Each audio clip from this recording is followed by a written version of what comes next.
Hi guys, நம்ம இப்போ இந்த வீடியோ என்ன பார்க்க போகிறோம் அப்படின்னா பாலிட்டி வேர் டு ஸ்டடி பார்க்க போகிறோம். பாலிட்டி வந்து எங்கெங்கே படிக்கணும், எப்படி படிக்கணும்னு பார்க்கலாம். ஃபஸ்ட்டு பாருங்கள், 6th டேர்ம் 2 இந்திய அரசியலமைப்பு சட்டம் அப்படின்ட்டு இருக்குது. இது 6th மட்டும் இல்லை, நமக்கு 10th இருக்கும், 12th இருக்கும். ஸோ நீங்கள் வந்து படிக்கும்போது 6th 10th 12th அப்படி படித்தாலும் ஓகே, இல்லை நீங்கள் 6th 7th அந்த மாதிரி நீங்கள் இது பண்ணாலும் ஓகே தான் கைஸ். நெக்ஸ்ட்டு டேர்ம் 2 தேசிய சின்னங்கள் அப்படின்னு சொல்லியிருக்கோம். டேர்ம் 3 மக்களாட்சி. டேர்ம் 3 வந்து உள்ளாட்சி அமைப்புகள். 6th வந்து கம்பல்சரி இந்த பாடங்கள் மட்டும் படிங்க. இன்னும் சில பாடங்கள் இருக்குது, அது வந்து ஜஸ்ட் நம்ம ரீட் பண்ணால் கூட போதும். ஆனால் இந்த 4 பாடங்கள் வந்து மேக்ஸிமம் வந்து நீங்கள் நல்லா கவர் பண்ணுங்கள். நெக்ஸ்ட்டு 7th டேர்ம் 2 பார்த்து சமத்துவம்.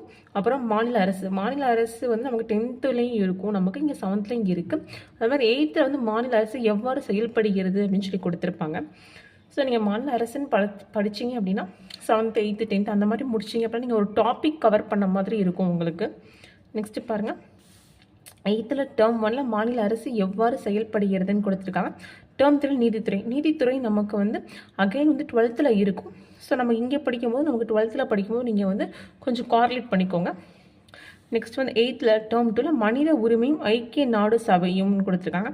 ஸோ வந்து இதான் 7th 8th maximum 7th 8th வந்து இந்த லெசன்ஸ் மட்டும் கொஞ்சம் நல்லா பார்த்துக்கோங்க. நெக்ஸ்ட்டு 9th அப்படின்னு பார்த்தீங்கன்னா தேர்தல், அரசியல் கட்சிகள் மற்றும் அழுத்த குழுக்கள், அப்புறம் அரசாங்க வகைகள், உள்ளாட்சி அமைப்புகள், மனித உரிமைகள், அரசாங்க அமைப்புகள் மற்றும் மக்களாட்சின்னு சொல்லி மொத்தம் நமக்கு 5 பாடம் இருக்கும். 5 லெசன்ஸ் கம்பல்சரி நம்ம 9th ஸ்டாண்டர்டில் இருக்கிறது படிக்கிறோம் பாலிட்டியில். ஃபஸ்ட்டு பாருங்கள், தேர்தல், அரசியல் கட்சிகள், அரசாங்கத்தின் வகைகள், உள்ளாட்சி அமைப்புகள். உள்ளாட்சி அமைப்புனா லோக்கல் கவர்மெண்ட் அப்படின்னு சொல்லுவாங்க. மனித உரிமைகள் அப்படின்னா ஹியூமன் ரைட்ஸ் அதுன்னு சொல்லி, அரசாங்க வகைகள் மற்றும் மக்களாட்சி அப்படின்னு சொல்லிட்டு இது வந்து 9th. நெக்ஸ்ட் 10th பார்த்தோன்னா இந்திய அரசியலமைப்புன்னு சொல்லி இந்தியன் கான்ஸ்டியூஷன் சொல்லுவோம் பார்த்தீங்களா, அது மத்திய அரசு, மாநில அரசு, சென்ட்ரல் கவர்மெண்ட், ஸ்டேட் கவர்மெண்ட் அப்படின்னு சொல்லிட்டு இந்த 3 படமும் நமக்கு ரொம்ப ரொம்ப இம்பார்ட்டன்ட். ஆக்சுவலாக வந்து இதில் வந்து கிட்டத்தட்ட உங்களுக்கு 60 to 70% வந்து சிலபஸ் வந்து இதிலே கவர் ஆகிடும். இந்த 3 படம் நீங்கள் ரொம்ப டெப்த்தாக படிக்கணும். ஈச் அண்ட் எவ்ரி லைன்ஸ் நீங்கள் படிக்கணும். ஏன் அப்படின்னா இதில் நிறையா மேட்டர்ஸ் வரும். உங்களுக்கு எப்படி வந்து கான்ஸ்டியூஷன் உருவாச்சு அப்படின்றது கொடுத்துருப்பாங்க.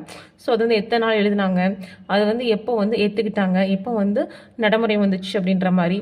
ஸோ அதில் வந்து என்னென்ன ஆர்டிக்கல் இருக்குது, இப்போ சிட்டிசன்ஷிப் அப்படின்னா அதுக்கு என்ன ஆர்டிக்கல் 5 to 11 அப்படின்ற மாதிரி, fundamental rights, fundamental duties, DPSP இந்த மாதிரி நிறையா உங்களுக்கு கொடுத்துருப்பாங்க. இங்கே 3 லெசன் ரொம்ப ரொம்ப இம்பார்ட்டன்ட். ஏன் அப்படின்னா ஃபஸ்ட் லெசன்லேயே ஃபஸ்ட்டு வந்து நமக்கு வந்து கான்ஸ்டியூஷன் எங்கேருந்து எடுத்திருப்பாங்கன்னு கேட்பாங்க. அதில் எத்தனை மெம்பர்ஸ் இருப்பாங்கன்னு சொல்லுவாங்க. 389 மெம்பர்ஸ் அப்படின்னா அது எவ்வளோ மாகாணம், அப்புறம் எவ்வளோ சுதேசி, எவ்வளோ பலசிஸ்தான் அப்படின்ற மாதிரி வரும். அதுக்கப்புறம் யார் எழுதுனா அப்படின்னு கேட்பாங்க. எப்போ வந்து ஆக்ட் வந்துச்சு அப்படின்ற மாதிரி. அதுக்கப்புறம் வந்து நம்ம பார்த்தோம் அப்படின்னா சிட்டிசன்ஷிப் பற்றி இப்போ சொல்லியிருப்பாங்க. சிட்டிசன்ஷிப் அப்படின்னா வந்து நமக்கு வந்து பார்ட் 2 வந்து 5 to 11 ஆர்டிக்கலில் இருக்கும். அதுக்கப்புறம் அதில் வந்து குடியுரிமை சட்டம் சொல்லி அதை பற்றி கொடுத்துருப்பாங்க. அதுக்கப்புறம் ஃபண்டமெண்டல் ரைட்ஸ் இருக்குது. ஃபண்டமெண்டல் ரைட்ஸ் அப்படிங்கும்போது அது வந்து பகுதி 3 12 to 35 அப்படின்னு. அப்புறம் ஹார்ட் அண்ட் சோல் அப்படின்னு சொல்லி டாக்டர் அம்பேத்கர் வந்து ஆர்ட் 32 சொல்லியிருப்பாங்க. இந்த மாதிரி ரொம்ப டீட்டெயிலாக ஒவ்வொன்றா வந்திருக்கும். நெக்ஸ்ட் வந்து டிபிஎஸ்பி வரும். அதுக்கப்புறம் ஸ்டேட்டு சென்ட்ரல், அதுலேயே சட்டமன்றம், நிர்வாகம், நீதித்துறை அப்படின்னு சொல்லிட்டு எல்லாமே இந்த ஒரு இது லெசன்லேயே கொடுத்துருப்பாங்க. ஸோ இந்த ஒரு லெசன் ரொம்ப ரொம்ப நமக்கு பேஸாக இருக்கும். அதே மாதிரி நமக்கு சென்ட்ரல் கவர்மெண்ட், ஸ்டேட் கவர்மெண்ட், மத்திய அரசு, மாநில அரசு அதுவுமே நமக்கு ரொம்ப ரொம்ப இம்பார்ட்டன்ட். நீங்கள் இந்த 3 லெசன் படித்தாலே மேக்ஸிமம் சிலபஸில் 60 to 70% நீங்கள் வந்து கவர் பண்ணிடுவீங்க. ஏன்னா அதில் நிறைய நமக்கு ஆர்டிகல்ஸு, அமெண்ட்மெண்ட்ஸு, கமிட்டிலாம் வரும். ஏன் அப்படின்னா 2000 எம்என் ஷெல்லையான்னு நினைக்கிறேன். எம்என் ஷெல்லையா கமிட்டி வருவாங்க. அதுக்கப்புறம் எம்எம் பூஜி வந்து 2007 வருவாங்க. ஸோ இந்த மாதிரி கமிட்டிஸ் வருவாங்க. அதுக்கப்புறம் சர்க்காரியா குழு பற்றி சொல்லியிருப்பாங்க. அதுக்கப்புறம் ராஜ்பனார் குழு பற்றி சொல்லியிருப்பாங்க. அதுக்கப்புறம் அஃபிஷியல் லாங்குவேஜ் பற்றி சொல்லியிருப்பாங்க. அட்டவணைகள் அப்படின்னு பார்த்தோம் அப்படின்னா மொழி எத்தனை அட்டவணைகள் இருக்குது அப்படின்னு சொல்லுவாங்க. ஃபஸ்ட்டு நீங்கள் சிலபஸில் இங்கே இருக்கிறது மட்டும் இல்லாமல் நம்ம என்னென்ன பார்க்கணும் அப்படின்னா ஆர்டிக்கல், எல்லா ஆர்டிக்கலும் தெரிஞ்சுக்கணும். அது வந்து என்னென்னதுக்கு வருதுன்னு தெரிஞ்சுக்கணும். அப்புறம் பார்ட்ஸ், பகுதிகள்னு சொல்லுவாங்க, அது தெரிஞ்சுக்கணும். அப்புறம் அமெண்ட்மெண்ட் அப்படின்னா சட்ட திருத்தம் அப்படின்னு சொல்லுவாங்க, அதை பற்றி தெரிஞ்சுக்கணும். அப்புறம் அட்டவணை, எத்தனை அட்டவணை இருக்குது, அட்டவணை என்னென்ன, மொழிக்கான அட்டவணை என்ன அப்படின்னு தெரிஞ்சுக்கணும். இது ஸ்டேட்டு, சென்ட்ரல் அது மாதிரிலாம் பேசுகிறோம் பார்த்தீங்களா. ஸோ அந்த மாதிரி கொஞ்சம் டீட்டெயிலாக தெரிஞ்சுக்கணும் கைஸ். ஏன் அப்படின்னா இந்த மாதிரி இப்போ வந்து நமக்கு அதுலேருந்து கொஷின்ஸ் கொஞ்சம் டெப்த்தாக கேட்குறாங்க. ஆர்டிக்கல் வச்சு நிறையா கொஷின்ஸ் இப்போ வர ஆரம்பிச்சிருச்சு. அதுமாதிரி ஆர்டிக்கல் அப்படின்னா 52, 56, 60 அப்படிங்கும்போது அதுக்காக நம்ம ஸ்டேட்மெண்ட் தெரிஞ்சுக்கணும். ஆக்சுவலாக 52 எதுக்கு அப்படின்னா அது என்னென்ன இதில் வந்து நமக்கு அந்த 52 வந்து 352 வந்து செயல்படும் அப்படின்ற மாதிரி தெரிஞ்சுக்கணும். ஸோ இந்த மாதிரி நம்ம டீட்டெயிலாக படிக்கலாம். நெக்ஸ்ட்டு வந்து நம்ம பார்த்தோம் அப்படின்னா வந்து சென்ட்ரல் கவர்மெண்ட்னு பார்த்தோம் அப்படின்னா வந்து அதில் வந்து பிரசிடென்ட்டுக்கு என்னென்ன பவர், பிரைம் மினிஸ்டருக்கு என்னென்ன பவரும் நமக்கு ஃபுல்லாக தெரிஞ்சுக்கணும். அதே மாதிரி துணை குடியரசுத் தலைவர் குடியரசுத் தலைவருக்கு அப்புறம் துணை குடியரசுத் தலைவர் சொல்லுவாங்க, வைஸ் பிரசிடென்ட். அவருக்கு என்னென்ன பவர் அப்படின்னு தெரிஞ்சுக்கணும்.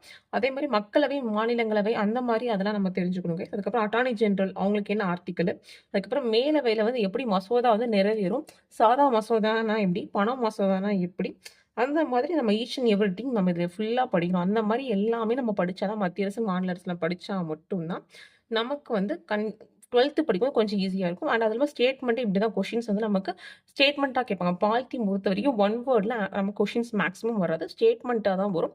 ஸோ நம்ம வந்து 3 லெசன்ஸ் எவ்வளோ டெப்த்தாக படிக்கிறோமோ அந்த அளவுக்கு நமக்கு 12th படிக்கும்போது ஈஸியாக இருக்கும். கொஷின்ஸ் நமக்கு கொஞ்சம் ஈஸியாக தெரியும். இதே வந்து நம்ம இங்கே ஸ்டேட்டுன்னு பார்த்தோம் அப்படின்னா, அங்கே பிரசிடென்ட்டுக்கு பதிலா இங்கே கவர்னர் பார்க்கணும். அங்கே பிரைம் மினிஸ்டருக்கு பதிலா இங்கே சீஃப் மினிஸ்டர் வருவாங்க. அங்கே அட்டார்னி ஜெனரலுக்கு பதிலா இங்கே அட்வொகேட் ஜெனரல் இந்த மாதிரி நமக்கு மாறும். ஸோ வந்து அதே மாதிரி அப்பாயின்ட்மெண்ட்ஸ் ஆக்சுவலாக வந்து பிரசிடென்ட் வந்து யார் யாரை அப்பாயிண்ட் பண்ணுவாங்க அப்படின்றத நம்ம தெரிஞ்சுக்கணும். அப்பாயின்ட்மெண்ட்ஸ்லாம் ரொம்ப ரொம்ப முக்கியம். யார் யார் அப்பாயிண்ட் பண்ணுவாங்கன்றது. அதே மாதிரி வந்து கவர்னர் வந்து எதுக்கு வருவாங்க அப்படின்ற மாதிரி. அதே மாதிரி மக்களவை, மாநிலங்களவை அதை பற்றி நமக்கு நல்லா தெரிஞ்சுக்கணும். தேர்தல் எப்படி நடக்கும், எத்தனை வருஷத்துக்கு முன்னாடி கூட்டம் கூட்டுவாங்க, அது என்ன ஆர்டிக்கல், அதோட காலம் எவ்வளவு, அதுக்கு ஏஜ் தகுதி என்ன, குறைந்தபட்சம் எத்தனை பேர் இருக்கணும், அந்த மாதிரி நமக்கு வந்து எல்லாமே தெரிஞ்சுக்கணும் கைஸ். இந்த மாதிரி மக்களவை, மாநிலவை வந்து அதை ராஜ்யசபா, லோக்சபான்னு சொல்லுவாங்க. அதுவும் நமக்கு ரொம்ப ரொம்ப இம்பார்ட்டன்ட். நெக்ஸ்ட் பிரசிடென்ட் அப்படின்னா பிரசிடென்ட்டுக்கு என்னென்ன ஆர்டிக்கல் வரும், அதே மாதிரி வைஸ் பிரசிடென்ட்னா அவங்களுக்கு என்னென்ன ஆர்டிக்கல் வரும், பிரைம் மினிஸ்டர்னா அவங்களுக்கு என்னென்ன ஆர்டிக்கல் வரும், இதே பார்லிமெண்ட்னா அதுக்கு என்ன ஆர்டிக்கல் வரும்னு சொல்லி நீங்கள் எல்லா ஆர்டிக்கலும் தெரிஞ்சுக்கணும். ஏன்னா ஆர்டிக்கல் வந்து ரொம்ப ரொம்ப நமக்கு இம்பார்ட்டன்ட். கொஷின்ஸில் வந்து இந்த மாதிரி தான் ஆர்டிக்கல் கொடுத்துட்டு ஸ்டேட்மெண்ட்டில் கேட்பாங்க. ஸோ நமக்கு வந்து ஃபுல்லாக அதை பற்றி தெரிஞ்சால் தான் ஸ்டேட்மெண்ட் அட்டன் பண்ண முடியும். ஏன் அப்படின்னா ஏதாவது ஒரு ஸ்டேட்மெண்ட் வந்து நம்ம கன்ஃபியூஸ் ஆகிற மாதிரி தான் இருக்கும். ஸோ நல்லா படித்தோம் அப்படின்னா ஸ்டேட்மெண்ட்டுக்கு வந்து நமக்கு இது ஹெல்ப்ஃபுல்லாக இருக்கும். இதே வந்து ஸ்டேட் கவர்மெண்ட்னு பார்த்தோம் அப்படின்னா அங்கே வந்து சீஃப் மினிஸ்டருக்கு, கவர்னருக்கு, அதுக்கப்புறம் மினிஸ்டர்ஸ்க்கு அதெல்லாம் நம்ம பார்க்கணும். பாருங்கள், நீங்கள் ஃபுல்லாக எழுதாட்டி கூட நான் ஜஸ்ட் கான்செப்ட் எங்கேருந்து எடுத்திருக்காங்க, எத்தனை மெம்பர்ஸு, அதில் எத்தனை பேர் இருக்காங்க, எப்போ வந்தது, அதுக்கப்புறம் வந்து என்ன பார்ட்ஸ் இருக்குது, எத்தனை ஷெடியூல்ஸ் இருக்குன்னு சொல்லிட்டு எப்போ வந்து நடைமுறைக்கு வந்துச்சுன்ற மாதிரி எழுதியிருக்கேன். நெக்ஸ்ட் வந்து முகவுரைன்னு சொல்லுவாங்க. பிரியாம்பல் அப்படின்னா முகவுரை. ஸோ அதை பற்றி ஒரு சின்ன இது. அதுக்கப்புறம் வந்து என்னென்ன வார்த்தைகள் எப்போ ஆட் பண்ணியிருக்காங்கன்னு சொல்லிட்டு நெக்ஸ்ட் வந்து வழக்கு, இதை வந்து கொஞ்சம் ஸ்டேட்மெண்ட்ஸ், இதை வந்து இதெல்லாம் ஃபுல்லாக வந்து பிரியாம்பிள், அதாவது ஆக்சுவலாக இதெல்லாம் வந்து பிவைக்யூவில் வந்து இருக்கிற ஸ்டேட்மெண்ட்ஸ், கான்ஸ்டியூஷன் பற்றி சொன்னது. நம்ம சிட்டிசன்ஷிப் அப்படின்னா ஜஸ்ட் 2 லைன்ஸில் மட்டும் தான் எழுதியிருக்கேன். ஏதாவது சிட்டிசன் அப்படின்னா சிவிக்ஸ் அது எந்த வேர்ட் அப்படின்னு சொல்லிட்டு. நெக்ஸ்ட் பாருங்க, குடியுரிமை சட்டம்னா அது எப்போ வந்தாங்க, அதை எப்படி பெறலாம், எப்படி இழக்கலாம், அதே மாதிரி ஃபண்டமெண்டல் ரைட்ஸ் அப்படின்னா அது என்னன்னு சொல்லிட்டு. நெக்ஸ்ட் வந்து அதில் எமர்ஜென்சிஸ் வந்துச்சோம். அதுக்கப்புறம் வந்து டிபிஎஸ்பி அப்படின்னு சொல்லிட்டு. நெக்ஸ்ட் அதுக்கப்புறம் அதிலே ஃபண்டமெண்டல் டியூட்டிஸ் அடிப்படை கடமைன்னு சொல்லுவாங்க அது. அதுக்கப்புறம் வந்து ஸ்டேட் சென்ட்ரல்னு சொல்லிட்டு, சட்டமன்றம், நிர்வாகம் அப்படின்னு சொல்லி பிரியும். அப்புறம் நிதி அப்படின்னு சொல்லிட்டு. Next official language. ஸோ அதுக்கான இயர்ஸு இதெல்லாம் வந்து அட்டவணையில் வரும். ஸோ இது கூட நமக்கு பிவைக்யூல கேட்டிருக்காங்க. நெக்ஸ்ட் வந்து எமர்ஜென்சி அப்படின்னா 352 அப்படி சென்ட்ரல் அப்படின்னா பிரசிடென்ட் எமர்ஜென்சி எத்தனை வருஷம் வந்திருக்கு, 3 தான் வந்திருக்கு. ஸோ வந்து அதுக்கப்புறம் ஸ்டேட்னா 356, அதுக்கப்புறம் வந்து நிதி 360, இது வரைக்கும் வந்ததே கிடையாது நமக்கு. அதுக்கப்புறம் அமெண்ட்மெண்ட் அப்படின்னா வந்து 368, 20. ஸோ அதை பற்றி நான் கொஞ்சம் இன்ஃபர்மேஷன்ஸு. அதுக்கப்புறம் சீர்திருத்த குழுக்கள் அப்படின்னு சொல்லிட்டு இம்பார்ட்டன்ட் ஆர்டிக்கல் மட்டும் நான் எழுதியிருப்பேன். ஏன்னா அமெண்ட்மெண்ட் வந்து 86, 42, 44 இதெல்லாம் நமக்கு ரொம்ப ரொம்ப இம்பார்ட்டன்ட் அமெண்ட்மெண்ட்ஸு.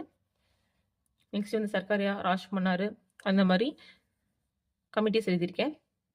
அது மாதிரி ஸ்டேட் சென்ட்ரலுக்கு வந்து ஆர்டிகல்ஸ் மட்டும் எழுதியிருக்கேன். பிரசிடென்ட்டுக்கு, வைஸ் பிரசிடென்ட்டுக்கு, அதுக்கப்புறம் பிரைம் மினிஸ்டர், அதுக்கப்புறம் வந்து நாடாளுமன்றம்னு சொல்லி பார்லிமெண்ட்டு, அதுக்கப்புறம் ஸ்டேட் கவர்மெண்ட்டுன்னு சொல்லி கவர்னர், நெக்ஸ்ட் வந்து மினிஸ்டர்ஸ்க்கு, நெக்ஸ்ட் வந்து ஜட்ஜ்னு சொல்லிட்டு. ஸோ இந்த மாதிரி அதுக்கப்புறம் இம்பார்ட்டன்ட் அமெண்ட்மெண்ட்ஸு. ஸோ இந்த மாதிரி நீங்கள் ஜஸ்ட் வெறும் நீங்கள் ஆர்டிக்கல் அண்ட் அமெண்ட்மெண்ட்ஸ் மட்டும் நீங்கள் எழுதினா கூட ஓகே.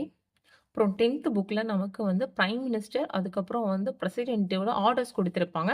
அதுவும் நமக்கு ரொம்ப ரொம்ப இம்பார்ட்டன்ட். ஏன் அப்படின்னா இப்போ குரூப் 2 2024 இப்போ நடந்த கொஷினில் கூட அந்த ஆர்டர் கேட்டிருந்தாங்க.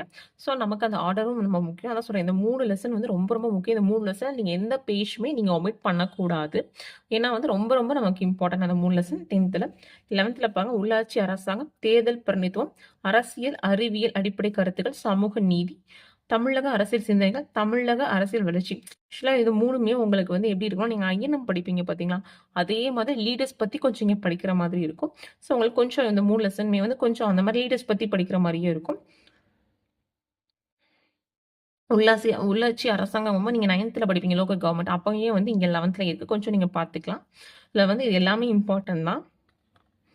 நெக்ஸ்ட் நீங்கள் 12th அப்படின்னு பார்த்தீங்க அப்படின்னா வந்து இந்திய அரசியலமைப்பு நம்ம சொன்னால் 6th 10th இருந்துச்சு, இப்போ 12th இருக்குது. சட்டமன்றம், ஆட்சித்துறை, இந்திய நீதித்துறை, இந்தியாவின் கூட்டாட்சி, இந்தியாவின் நிர்வாக அமைப்பு. ஆக்சுவலாக இதில் எல்லாமே நமக்கு இம்பார்ட்டன்ட் தான். அட்லீஸ்ட் நீங்கள் வந்து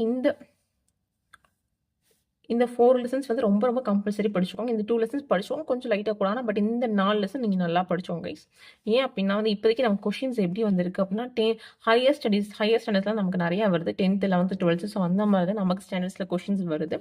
ஸோ அதனால நீங்கள் வந்து 10th 11th 12th படிச்சுக்கோங்க. ஃபஸ்ட்டு நீங்கள் 10th படிங்க.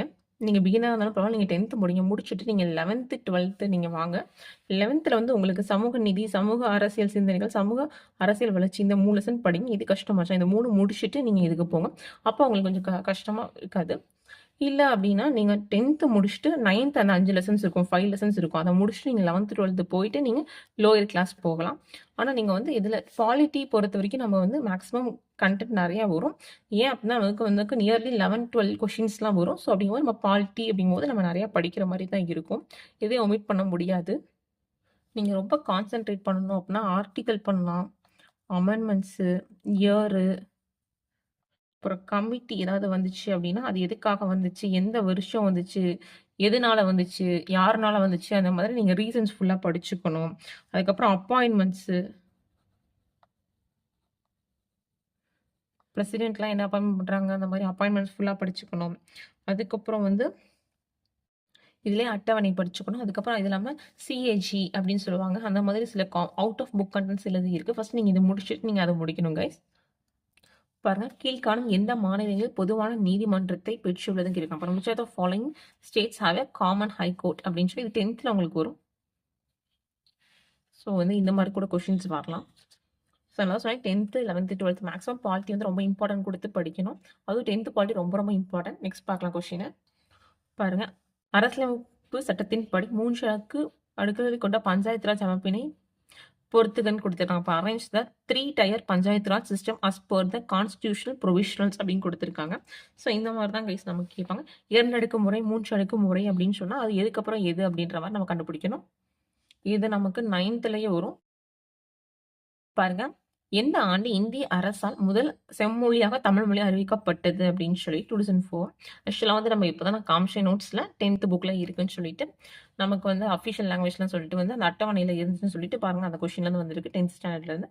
நெக்ஸ்ட் பாருங்க, human rights date celebrate on அப்படின்னு கொடுத்துருக்காங்க. பாருங்க, நமக்கு மனித உரிமை பற்றி படிக்கிறோம், மனித உரிமைகள் பற்றி. ஸோ நமக்கு இங்கே கொஸ்டின்ஸ் வந்திருக்கு. ஸோ பாருங்க, 9th பாலிட்டியும் நமக்கு ரொம்ப இம்பார்ட்டன்ட்னு சொன்னேன். நெக்ஸ்ட் பாருங்க, அரசியலமைப்பின்படி 249 உறுப்பின்படி ஒரு அதிகாரத்தை மாநில பட்டியலில் இருந்து மத்திய பட்டியலுக்கு நாடாளுமன்றம் மாற்ற முடியும். ஸோ பாருங்க, ஆர்டிகல் வச்சு கேட்டிருக்காங்க 249. பாருங்க, கீழே கொடுக்கப்பட்டுள்ள குழுக்களை காலவரிசைப்படுத்துங்க. நான் சொன்னேன் கமிட்டிலாம் ரொம்ப முக்கியம்னு சொல்லி கமிட்டிஸ் கொடுத்து அந்த இயரை நம்ம வந்து அசனிங் ஆர்டரை நம்ம வந்து எழுதணும்னு சொல்லி கொடுத்துருக்காங்க. குரானிக்கலோட கொடுத்துருக்காங்க. நெக்ஸ்ட் பாருங்க, கீழ்காணும் கூற்றுகள் அரசு நெறிமுறையுறுத்தும் கோட்பாடுகளை பற்றி சரியான கூற்று காணுங்க. பாருங்க, சட்டப்பிரிவு 366 51 வரை அரசு நெறிமுறை கோட்பாடுகள் பற்றி கூறியுள்ளது. Doctor B. அம்பேத்கர் இதனை இந்திய அரசியலமைப்பு புதுமையான சிறப்பம்சம் என விவரிக்கிறார். இந்த கொள்கையை நீதிமன்றத்தால் வலுக்கட்டாயமா செயல்படுத்த முடியாது. ஸோ பாருங்க, இது வந்து நமக்கு வந்து 10thல இருக்கு. நான் கூட காமிச்சேன் பார்த்தீங்களா, ஹார்ட் அண்ட் சோல் அப்படின்னு சொல்லியிருக்காங்க அவங்க அப்படின்னு சொல்லிட்டு சொன்னதுக்கப்புறம் டிபிஎஸ்பி பற்றி சொல்லியிருப்பேன். ஸோ அதான் இது 10th. அவ்வளோதான் கைஸ். நம்ம பாலிட்டி வந்து அப்பர் கிளாஸ் படிச்சிட்டோம் அப்படின்னாவே நமக்கு லோயர் ஸ்டாண்டர்ட் வந்து நமக்கு கொஞ்சம் ஈஸியாக தான் இருக்கும். கண்டென்ட்லாம் நம்ம ஈஸியாக முடிச்சிடலாம். 6th 7th 8th நமக்கு 9th to 12th நீங்கள் ஃபுல்லாக முடிச்சிட்டிங்கனாவே 6th to 8th நமக்கு ஈஸியாக இருக்கும். மேக்ஸிமம் வந்து 10th ஃபஸ்ட்டு நீங்கள் வந்து ஃபஸ்ட்டு நீங்கள் முடிங்க. நீங்கள் பிகினராக இருந்தாலுமே பரவாயில்ல, நீங்கள் 10th பாலிட்டி முடிச்சிட்டிங்க அப்படின்னாவே நீங்கள் வந்து ஏதாவது ஒரு பிவிக்கு எடுத்துப்பாங்க. கண்டிப்பாக 10th பாலிட்டி வந்து டேரக்ட் கொஷின்ஸே உங்களுக்கு வந்திருக்கும். ஒரு 2 to 3 கொஷின்ஸ் டேரெக்டாகவே வந்திருக்கும். இன்டெரக்ட் எல்லாமே டேரெக்டாக உங்களுக்கு பார்த்தாலே ஐடென்டிஃபை பண்ண முடியும். ஸோ வந்து 10th பாலிட்டி ரொம்ப ரொம்ப முக்கியம் உங்களுக்கு. ஃபஸ்ட் நீங்கள் 10th முடிச்சுட்டு அதுக்கப்புறம் 11th 12th போனாலும் சரி, 10th 9th 11th 12th அப்படி போனாலும் சரி. அதே மாதிரி 12th பாலிட்டியும் நீங்கள் வந்து மிஸ் பண்ணாதீங்க. 12th பாலிட்டியும் நீங்கள் படிங்க. ஏன்னா 12th பாலிட்டி வந்து கொஞ்சம் பேக்காக இருக்கும் சிலதெல்லாம். ஆனால் பட் நீங்கள் அதுலேயுமே நீங்கள் நோட்ஸ் எடுத்துகிட்டு இம்பார்ட்டன்ட் டாபிக்ஸ் மட்டும் படிச்சிங்க அப்படின்னா முடிக்கலாம். ஓகே கைஸ், இந்த வீடியோ பிடிச்சிருந்தா லைக் பண்ணுங்கள், ஷேர் பண்ணுங்கள், சப்ஸ்கிரைப் பண்ணுங்கள். தேங்க்யூ.